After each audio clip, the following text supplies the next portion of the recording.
to the Entrepreneurial CPA Show, where we take a deep dive into the knowledge needed to break through the box and become that world-changing entrepreneur we know that you want to be. As always, we want to hit you up with the theoretical and practical skills, a little yin and yang, that you need to punch above your weight. You know, we're here to help you along the way, and today we've got one of our favorite shows that we do, Tired of Taxes, which once again is brought to you by the National Association of Certified Valuers and Analysts, or NACVA for short. For the past 30 plus years, they've helped thousands of CPAs, people, accountants, and more establish their authority in matters of value and become today's financial super consultants, which is what it's all about. Now today we've got some special guests today. We wanted to go past what we normally do, tired of taxes, and get a different approach. Because these people have been tired of taxes in a completely different way, in the way that they really never got involved with it to begin with. They were that tired of it, they knew better than to hop in there. So we've got Melissa Gragg, Managing Partner for Bridge Valuation Partners, and TJ Liles-Tims, Partner at BVFF Partners. Two outstanding members of the NACVA who both understand why us accountants need to wake up to the fact that we're tired of taxes and start to do more being proactive to our clients. That's what it's about. So TJ, let's kick it off and hear from you. I'd love to hear from you. What got you involved first with the NACVA? Sure. So when I first got involved with the NACVA was actually to become a credentialed member and sit for the CVA exam. That was approximately 7 years ago. My practice had evolved to a point where I needed to get a credential.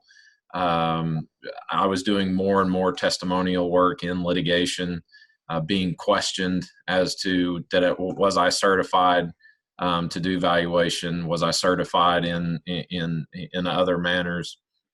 And each time I was having to answer the question no, but I had the education for it, had the skills for it, so on and so forth. So I finally got tired of answering that question no, and that's when I became a credentialed member. That's great. You kind of like saw that your moment of awareness of like, I got to take this next step to move on in my career. I love it. Right. Melissa, how about you? How did you get associated with and get started with the NACVA?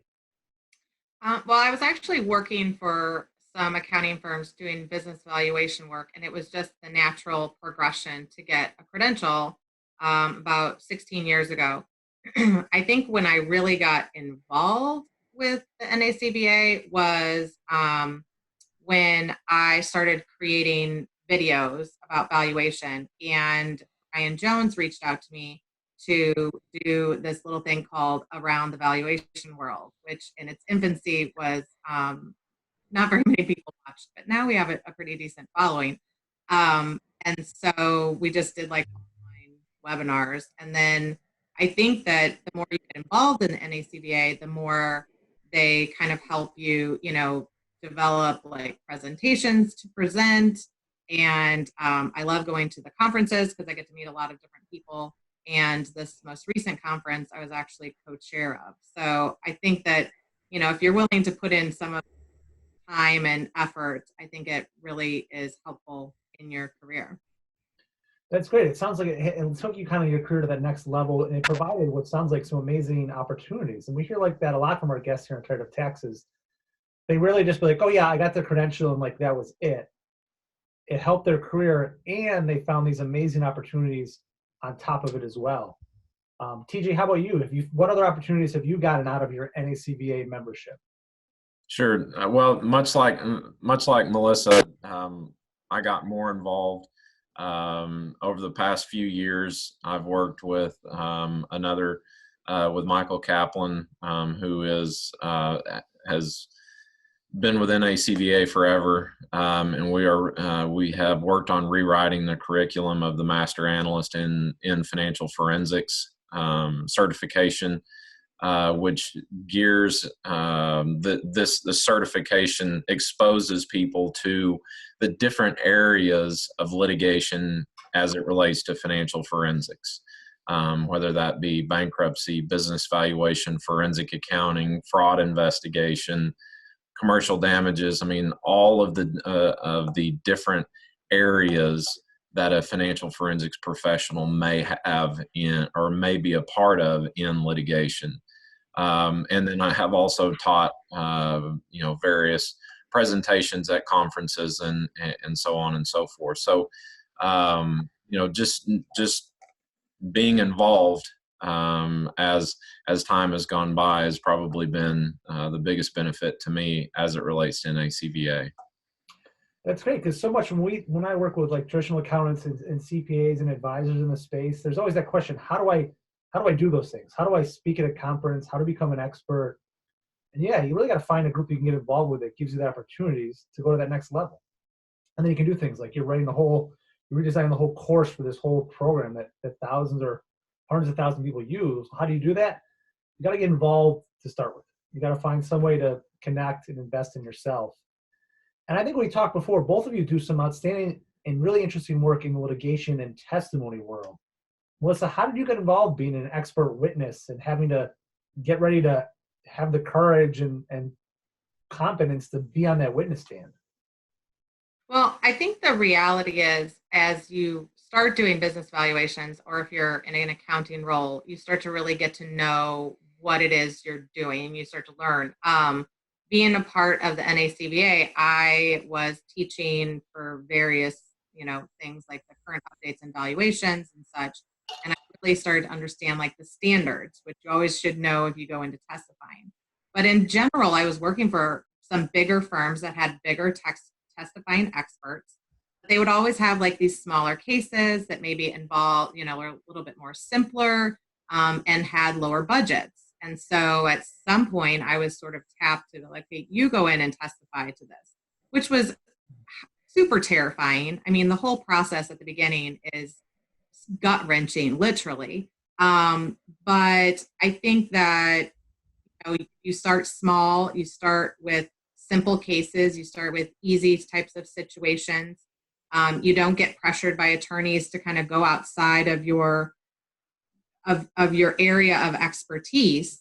But I just started testifying in smaller matters. And then I started saying, okay, there's a lot of psychology around this. There's a lot of strategy.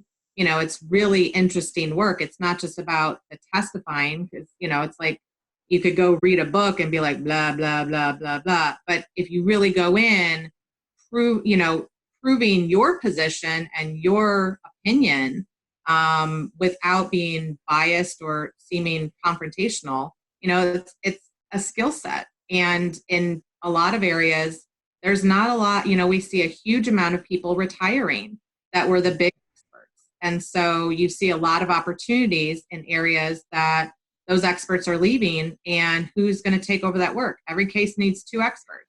So you at least need 2 in every area.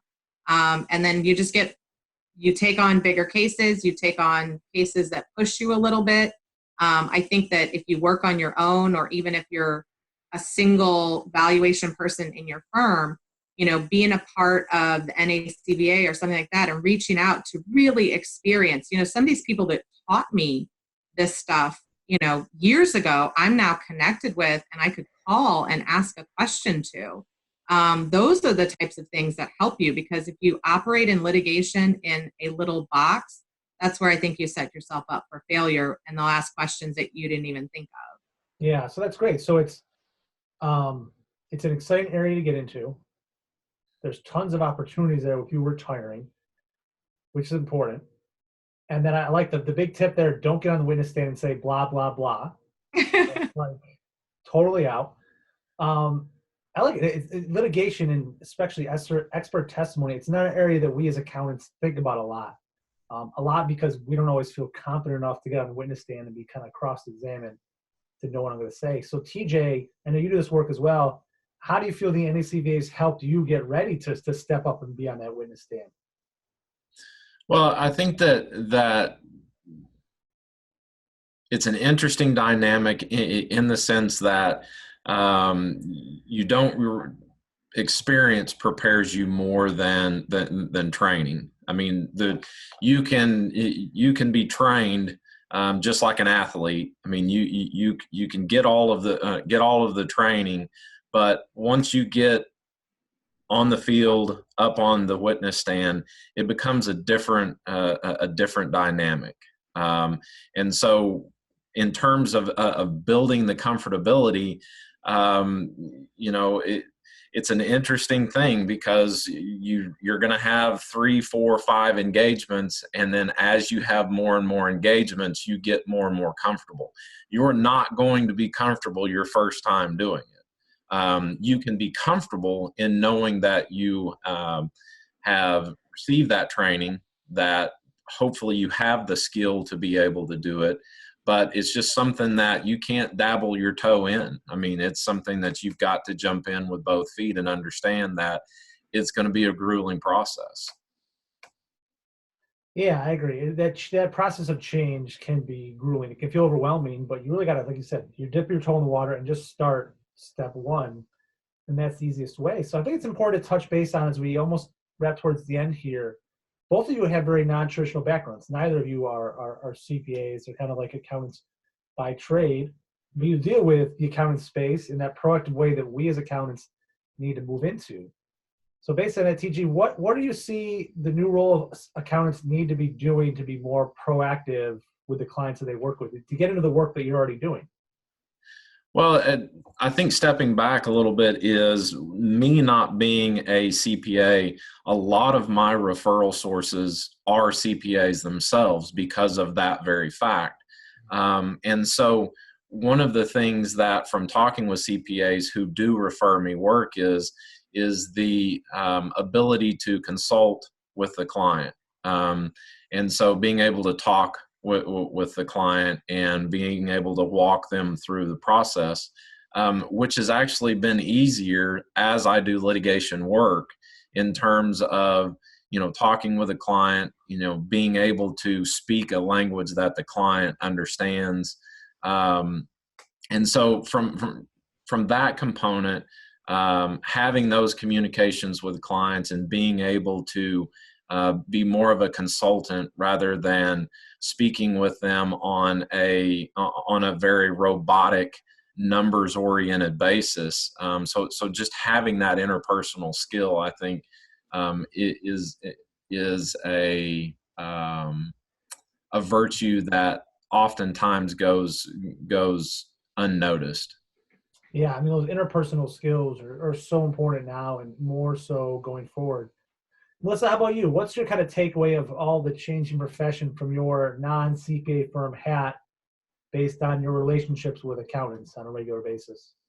Well, I think that we all have to get back to providing value. So I don't really take on any engagements, be it for strategic planning, for litigation, for anything, if I can't bring some value to the table.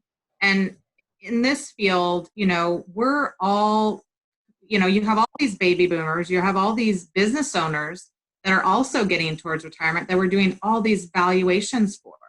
And I will tell you that most of the time I will see even sophisticated business owners with $25, $50 million companies.